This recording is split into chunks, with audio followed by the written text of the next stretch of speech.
Olá, estamos aqui mais uma vez, né? Eu sou a professora Ana Cláudia e hoje a nossa aula vai ser sobre o cristianismo no Ocidente medieval. Né? Nós vamos falar um pouquinho como surgiu esse cristianismo, né? E depois a gente vai falar como foi que esse cristianismo desenvolveu na Idade Média, tá? Vamos lá. Como nasceu o cristianismo? Bem, isso todos já sabem. Né? Vamos só relembrar um pouquinho de como isso aconteceu. Foi durante o governo de Otávio Augusto, né? Momento em que surge então a figura de Jesus Cristo, né? Depois, já bem mais tarde, ele começa a pregar sobre o quê? Sobre o que ele falava. Na realidade, ele falava da questão do amor ao próximo e tudo mais. E ele começa a ter muito adeptos. Vamos lembrar que Jesus Cristo nasceu entre os judeus que já eram monoteístas. Então, Jesus, ele era judeu.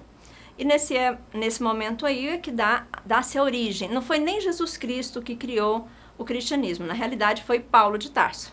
Paulo de Tarso é que, posteriormente, com todos os escritos que os apóstolos fizeram, né, das falas de Jesus, é que vai escrever e que vai fundar essa igreja. Mas, no primeiro momento, é importante lembrarmos o seguinte: os romanos, eles eram bastante tolerantes, né, com as religiões, mas isso não aconteceu com o cristianismo, tá? Com o cristianismo, os romanos foram um pouco intolerantes. Por quê? Porque o cristianismo pregava a ideia de um Deus único, e o imperador romano era considerado um Deus, né? Então, se existia apenas um Deus, por quê e como acreditar que o imperador pudesse ser um Deus? Então, além disso, tinha outros elementos da cultura que dissociavam, que não estavam muito adequados. Eles também eram vistos muitas vezes como bruxos, né? Porque os romanos falavam que às vezes eles adivinhavam alguma coisa, então eles eram vistos aí como bruxos também. E como vocês podem ver aí na imagem, né, o local onde eles também praticavam seus cultos, tá? Então os cultos eram feitos de forma escondida, tá? Em ambientes bem fechados, bem distantes dos romanos. Né? Por conta disso, por conta de todas essas situações e por conta de que essa religião, de que o cristianismo naquela época representava uma ameaça para o Estado romano, então muitos desses cristãos foram perseguidos, né, presos e levados, né, como vocês podem visualizar aí na imagem, né, eles foram levados para diversão. Coliseu, por exemplo, recebeu aí muitos cristãos e colocavam lá animais ferozes, leões, né, famintos. Vocês sabem que os animais só atacam se estiverem com fome. Então, eles deixavam esses animais famintos e muitas vezes colocavam, então, esses judeus para lutar contra esses leões ou outros animais. Não necessariamente apenas isso. Em 248, nós temos aí mais ou menos 10% da população romana já tinha aderido ao cristianismo, ou seja, já era um número bastante representativo, mas vejam que demorou um pouquinho, né? Se o cristianismo marca o ano 1, então 248 depois de Cristo, quer dizer, 2 séculos e meio depois de Cristo, é que essa religião começa então a despertar o interesse de muita gente. Em 313, né, o imperador Constantino, ele torna a religião não assim oficial, mas ele permite a prática do cristianismo. De acordo com o que contam, ele teria feito aí ele teria visto um símbolo da cruz e ele conseguiu vencer uma guerra. Então, por isso, ele passa a adotar o cristianismo e torna a religião permitida em toda Roma. Depois disso, nós temos 391, Teodósio, o imperador Teodósio. Aí sim, ele tornou a religião oficial, tá? Então, o cristianismo passa a ser a religião oficial. Um detalhe, inicialmente, né, o cristianismo ele não precisava de uma pessoa. Qualquer pessoa, qualquer cidadão poderia presidir os cultos, desde que tivesse conhecimento. Né? Depois, né, com o passar do tempo, é que foi criado o clero, a igreja, né? E somente os membros, então, desse clero, dessa igreja, é que podia presidir aí os cultos, tá? Mas inicialmente qualquer pessoa poderia. Aí sim, na Idade Média. Na Idade Média nós vamos ter aí a igreja já bem estruturada, forte, poderosa. Nesse período também, nós tivemos as invasões bárbaras, porque foi o período da queda do Império Romano, e as invasões bárbaras. Durante séculos, vários povos bárbaros, né, invadiram. Germanos, mas invadiram a região toda. E assim, esse período de invasão traz uma certa instabilidade para as pessoas. E geralmente, quando nós temos uma certa instabilidade, o que acontece? Nós buscamos um apoio, nós buscamos uma intervenção divina, né? Para nos acalmar, para trazer paz, para trazer esperança. Então, nesse momento, a igreja cresce. Muitos desses povos bárbaros acabaram se convertendo, né, ao cristianismo. Entre eles, os francos, né, inclusive dando aí origem ao Império Carolíngio. Então, eles passaram a se converter. Como vocês podem observar na imagem, né, nós temos aí um desses povos, um membro, aí, um rei de um povo bárbaro, se convertendo, então, ao cristianismo. Isso favorece o controle deles sobre a população.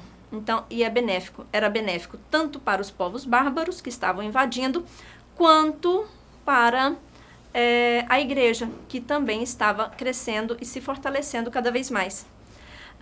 O clero, ele vai ter uma pequena divisão, né? Vejamos a imagem. Nós temos ali o clero regular, né? É aqueles que vivem em mosteiros ou conventos, obedecendo a regras. Então, regular vem de regras. Então, frades, abades, freiras, monges, né? A função deles era o quê? Orar, né? A questão de salvar, de iluminar a terra, as pessoas. E nós tínhamos o clero secular. O clero secular era aqueles que estavam mais próximos da população. Então, os padres, os bispos, os arcebispos, aqueles que presidiam, né, as missas, né, esses estavam em contato com a população. Então, foi chamado aí de clero secular. Inclusive, o clero secular, ele vai ter uma ligação muito forte com a questão política. Inclusive, as pessoas questionam bastante se houve ou não um Estado na Idade Média. Tá? Se nós pensarmos no Estado centralizado, não. Porque a Idade Média, o poder era descentralizado. O poder estava nas mãos dos senhores feudais. Inclusive, o rei era apenas visto como um senhor feudal que, no momento de guerra, ele estava à frente do conflito. Mas, em outros momentos, cada senhor feudal tinha pleno poder sobre as suas terras, inclusive podendo estabelecer normas, leis que eles quisessem. No entanto, o clero, né, ele vai se tornar uma das maiores instituições da Idade Média, tá? Tanto na questão do poder espiritual, mas também no poder econômico, já que na Europa, cerca de 30% das terras pertenceu à igreja. Tá? E naquela época a riqueza estava nas terras, não era capital, não era dinheiro. A riqueza era medida pela quantidade de terras que a pessoa tinha. Vejamos ali a imagem. Na imagem a gente podemos visualizar uma sociedade trinitária, ou seja, o clero, os servos e a nobreza. É interessante que essa sociedade trinitária tem muito a ver com a Trindade, que é Pai, Filho e Espírito Santo. E dessa forma, qual a função de cada uma delas? O clero é a igreja, né? Tem a função do pai, de salvar. A nobreza tem a função de defender, de lutar para defender o clero e os servos. E os servos, ele tem também uma função, eles têm uma função. Eles vão cultivar a terra, produzir o alimento, para poder alimentar tanto a nobreza quanto os membros do clero.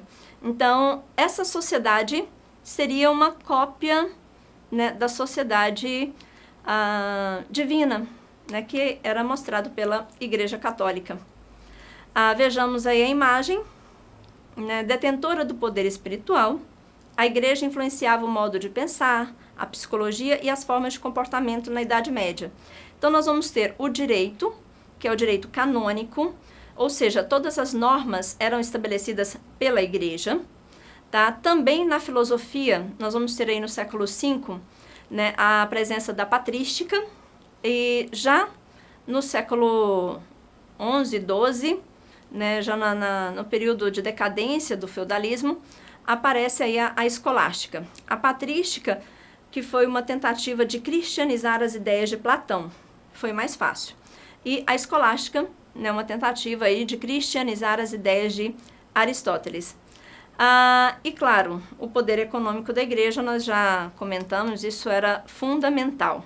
Aliás, para se ter poder, você precisa de ter poder econômico e também saber influenciar as pessoas, ou seja, né, a questão da persuasão, e eles tinham a questão da vida espiritual. E imaginem, na Idade Média, as pessoas ainda tinham, como não conseguiam explicar muitas coisas, a tentativa, a volta dela para esse mundo espiritual era ainda muito mais forte do que é hoje. E a igreja, ela tinha dois tipos de ação, uma ação repressiva, né, e também uma ação social. Como assim ação repressiva? Vejamos na tela. A excomunhão, ou seja, se a pessoa praticasse um ato muito grave, ele poderia ser expulso da igreja, ele não voltava mais. A interdição, que era a proibição de adentrar ali a igreja ou alguma cerimônia religiosa. Tá? E a Inquisição, que é o Tribunal do Santo Ofício, onde os hereges eram julgados. E a social, a igreja também, ela teve aí a criação de hospitais, orfanatos, leprosários. Tá? Então a igreja tinha que cuidar dessas pessoas. O asilo também, onde os idosos, né, ficavam, e a igreja também era responsável por isso. E a imposição da trégua de Deus. O que seria a trégua de Deus? Em momentos de guerra, né, se tivesse alguma comemoração religiosa, então eles teriam que parar a guerra, ter a comemoração religiosa e depois, se fosse o caso, voltava ou não, né, ficaria a critério. Nós tínhamos aqui, na Idade Média, também tinha algumas heresias. As mais conhecidas, vejamos na tela. Judeus e bruxas, que eram perseguidos, né? Vamos lembrar que bruxas, na realidade, eram apenas pessoas, geralmente mulheres, que tinham conhecimento sobre as plantas medicinais ou não, né? Então, mas que tinham conhecimento e sabiam como usar essas plantas. Então, elas eram chamadas muitas vezes de bruxas. E tinha outras heresias, como os albigenses, os nestorianos, que na realidade eram seitas cristãs, mas como não seguia as regras da Igreja Católica, então eram consideradas como heresias, né, vista dessa forma, e as pessoas, os praticantes, eram perseguidos. Na imagem, eu trouxe aqui para vocês alguns objetos que eram utilizados na Idade Média para tortura, né? Então, pelo Tribunal do Santo Ofício, muitas vezes. Então, nós temos ali um esmaga-crânios, né, a esmaga-seios, forquilha do herege, a cadeira inquisitória e o cinto de estrangulamento. Vamos exercitar um pouquinho? Então, vamos lá. O cristianismo incorporou antigas práticas relativas ao fogo para criar uma festa sincrética. A igreja retomou a distância de 6 meses entre os nascimentos de Jesus Cristo e João Batista e instituiu a data de comemoração a este último de tal maneira que as festas dos solstícios de verão europeu, como suas tradicionais fogueiras, se tornaram fogueiras de São João. A festa do fogo e da luz, no entanto, não foi imediatamente associada a São João Batista. Na Idade Média, algumas práticas tradicionais da festa, como banhos, danças e cantos, foram perseguidas por monges e bispos. A partir do Concílio de Trento, a Igreja resolveu adotar celebrações em torno do fogo e associá-las à doutrina cristã. Então vamos para o enunciado. Com o objetivo de fortalecer a instituição mencionada no texto, adotou as práticas descritas, que consiste em, letra A, promoção de atos ecumênicos, letra B, fomento de orientação bíblicas, letra C, apropriação de cerimônias seculares, letra D, retomada de ensinamentos apostólicos, letra E, ressignificação de rituais fundamentalistas. Alternativa correta, letra C, apropriação de cerimônias seculares. Vamos lembrar, secular é aquilo que está em contato diretamente com a população. Lembra do que eu falei para vocês do clero secular e do clero regular? Pois é, o clero regular eram os monges, estavam reclusos ali no mosteiro, mas o secular era aquele que estava em contato com a população. Pessoal, encerramos aqui mais uma aula, né? Qualquer dúvida que vocês tenham, vocês podem acessar aí a plataforma Educ, no endereço educ.ce.ac.gov.br. Obrigada pela atenção de todos e até a próxima!